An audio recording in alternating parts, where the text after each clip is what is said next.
Hello friends, today we are going to see what are the bioenergetics, its features and what are the laws of the thermodynamics, exergonic, endergonic reactions, open, closed and isolated systems. So starting from the bioenergetics, so it's a branch of the biochemistry in which the study of energy and energy supply in biological systems.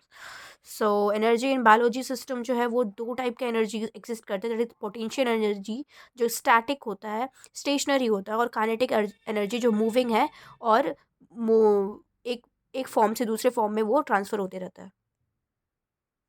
So types of the bioenergetic system जिसमें exergonic और इंटरगोनिक reaction होता है। एक्सर्गोनिक जो है वो catabolic reaction है जो कि एक लार्ज बिग मॉलिक्यूल्स को जब ब्रोक करता है तो वो शॉर्ट मॉलिक्यूल्स में चेंज होता है और एनर्जी लिबरेट होता है।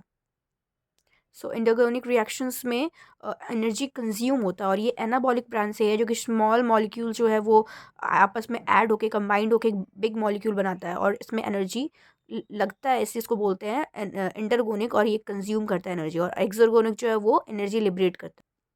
सो लॉज ऑफ थर्मोडायनेमिक्स डायनेमिक्स तो बेसिकली तीन टाइप्स के थर्मोडायनेमिक्स लॉज है जिसमें हम लोग देखते हैं। फर्स्ट लॉ में क्या करता है, एनर्जी कंजर्वेशन होता है, that is neither be created nor be destroyed but it can be transform from one form to another form.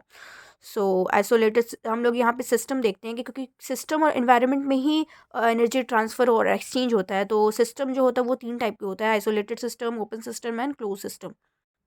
So isolated system में एनर्जी और जो मटेरियल होता है दोनों का ही ट्रांसफॉर्मेशन नहीं होता है, जिसमें एग्जांपल्स है यूनिवर्स। ओपन सिस्टम में जो होता है एनर्जी और मटेरियल दोनों का ही ट्रांसफॉर्म होता है और ये पूरे बायोलॉजिकल सिस्टम में एग्जिस्ट करता है। क्लोज सिस्टम में जो होता है वो एनर्जी का ट्रांसफ़र तो होता है लेकिन मटेरियल का ट्रांसफॉर्म नहीं होता है। जैसे कि कॉफ़ी मग को हम लोग देखते हैं, अगर लिड से उसको हम लोग ढक के रखते हैं तो एनर्जी का जो वो ट्रांसफ़र हो रहा है वो लिड और मग के बीच में, लेकिन जो होता है वो मटेरियल का ट्रांसफ़र नहीं होता है। सो यहाँ पे एग्जांपल्स हम लोग देखते हैं एनर्जी ट्रांसफ़र का। आईसाइट में जो लाइट से केमिकल इम्पल्स इलेक्ट्रिकल इम्पल्स में चेंज होता है, फिर muscle contraction, vitamin D formation, photosynthesis. इस फिगर के थ्रू हम लोग अच्छे से समझ सकते हैं कि ओपन सिस्टम, क्लोज सिस्टम और आइसोलेटेड सिस्टम में क्या डिफरेंसेस है।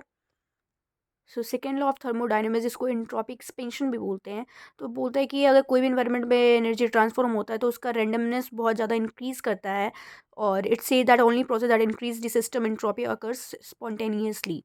और एंट्रोपी क्या है, it is a form of energy that can not be reused in chemical reaction and it is defined synonymously with the increase randomness और disorder. तो entropy is basically a word which means randomness और disorder. So third law of thermodynamics कहता है कि ये zeroth law है जो कि एग्जिस्ट नहीं करता है। ये बोलता है कि इक्विलिब्रियम में ही हर चीज़ रहता है। State that a pure crystalline substance at absolute 0 degree is in a complete thermodynamic equilibrium point.